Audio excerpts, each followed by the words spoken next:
Alors, bonjour Renaud. Bonjour Alix, bonjour Thierry. Bonjour Renaud. Nous allons commencer avec les législatives du 6 mars 2021. À une semaine de la date limite de dépôt de candidature, la pression monte dans les partis politiques. Tout à fait, et pour décrire cette situation, l'expression lance à sa une, c'est chaud, chaud, chaud dans les états-majors. Le quotidien décrit l'ambiance qui prévaut dans les sièges des partis politiques à quelques jours de la date limite de réception des candidatures. Toujours sur ce sujet, l'expression révèle que pour contrer toute velléité de candidature indépendante, le RHDP compte sur l'engagement à l'honneur qu'il a fait signer à tous ses cadres, et le confrère évoque aussi l'ambiance au siège du PDCI où il règne une atmosphère studieuse selon lui.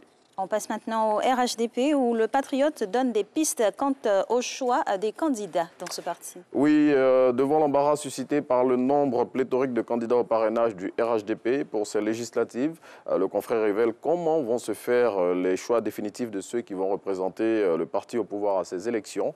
Pour tout savoir sur le mode de désignation des porte-flambeaux du Rassemblement des Oufouettistes pour la démocratie et la paix à l'élection du 6 mars 2021, il faut lire le Patriote de ce jour.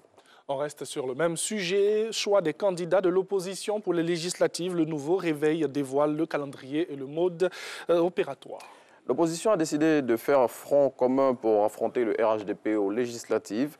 Pour matérialiser cette volonté, le confrère révèle quand et comment les partis politiques qui composent l'opposition vont désigner leurs représentants aux législatives. Et afin d'expliquer sa stratégie à ses militants, le journal proche du PDCI souligne que des missions mixtes de sensibilisation sont envisagées par l'opposition. Autre élection, mais on sort de l'arène politique, c'est celle du président du groupement des éditeurs de presse de notre pays. Tout à fait. La succession de Patrice Yao, président sortant de cette organisation patronale de la presse, est ouverte.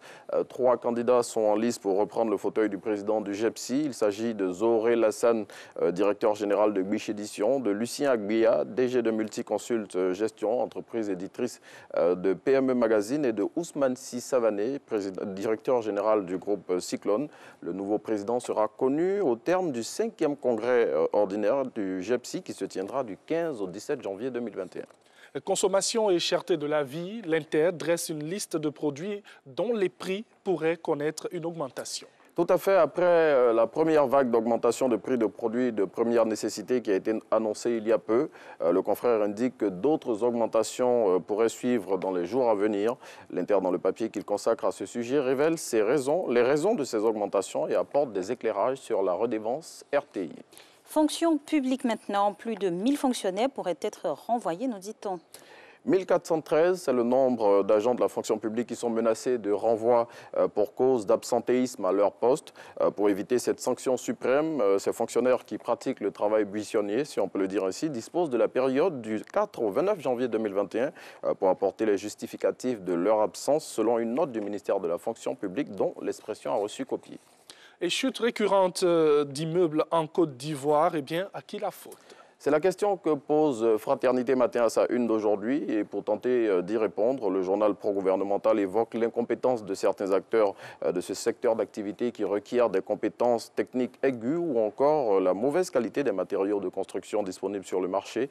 Plus de précisions sur ce sujet dans Fraternité Matin de ce mardi 12 janvier 2021. Direction La Pelouse, sport pour terminer cette revue de presse. Mise sous tutelle de la Fédération ivoirienne de football, des précisions des clubs désapprouvent la décision. Nous n'accepterons pas la forfaiture et la vérité va éclater. C'est avec ces mots que M. Adama Nabi, président de la Jeunesse Athlétique Club de Zuenoula, un club de 3e division ivoirienne à qui l'Intelligent d'Abidjan a accordé une interview, dénonce la décision de mise sous tutelle de la Fédération ivoirienne de football. Selon ce monsieur, cette décision va à l'encontre des intérêts du football ivoirien.